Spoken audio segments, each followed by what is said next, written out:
J'ai donc le plaisir d'avoir avec moi Anne-Marie Delcambre.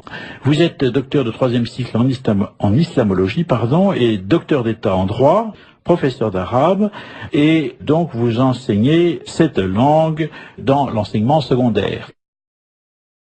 Et parler de pratique modérée de l'islam, oui, mais islam modéré, non. Si on suit les textes à la lettre, c'est catastrophique comme résultat. J'ose le dire, d'ailleurs, ça donne les résultats que l'on peut voir, à savoir le djihad. Ma conception est la suivante. Je dis que l'islamisme est contenu dans l'islam comme ce qu'il dit, comme le poussin l'est dans l'œuf, c'est-à-dire que un islamiste est quelqu'un qui pousse jusqu'à l'extrême ce qui est dans le Coran, mais on ne peut pas dire que ce ne soit pas un musulman. Les gens voient le Coran et ils partent de la sourate 1 jusqu'à la sourate 114 en disant, c'est linéaire, on lit, on trouve ça là, on picore, il y a ça, oui, regardez, il y a des versets gentils, il y a des versets méchants. Mais ça se passe pas comme ça, il y a des gens qui passent des années et des années d'études, des juristes, pour savoir qu'il y a d'abord le principe de l'abrogation, c'est-à-dire que les versets révélés en dernier abrogent ceux qui ont été révélés en premier. Vous allez dire, c'est pas très grave. Non, ce n'est pas très grave s'il n'y avait pas ce principe qu'on va plutôt du plus doux au plus dur. C'est-à-dire qu'il y a par exemple la sourate 9 où vraiment ça annule, ça abroge tout ce qui a été dit de gentil avant. Et si on ne considère pas l'abrogation, on ne comprend rien. Alors c'est vrai que le musulman lambda, il ne connaît pas forcément tout, mais les juristes savent qu'il y a certaines sourates qui sont totalement abrogées, certains versets totalement abrogés.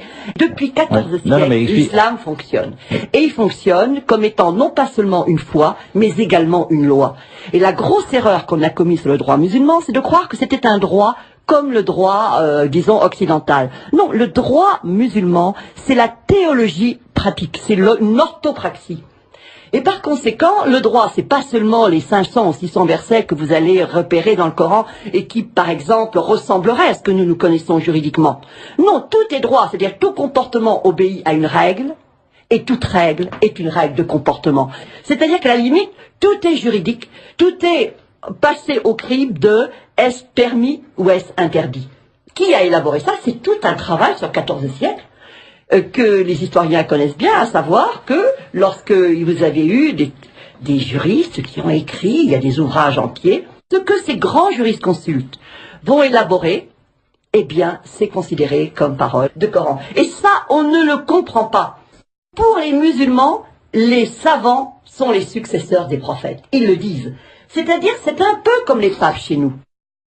Et ce qu'on fait actuellement, c'est-à-dire c'est une désinformation criminelle, parce qu'on dit, mais regardez, il y a ça, c'est écrit. Alors que cela, pour ceux qui savent, ça n'est plus du tout en vigueur. Je pense qu'en France, à part les juifs qui ont une religion de la loi, et qui eux pigent très bien, mais qui eux se taisent, parce qu'ils se disent, oh là là là, c'est pas tout à fait pareil, mais c'est pas tout à fait contraire, ils se disent, on va être tapé par les deux côtés, donc ils se taisent. Seuls les talmudistes pourraient nous dire qu'eux ont une religion de la loi.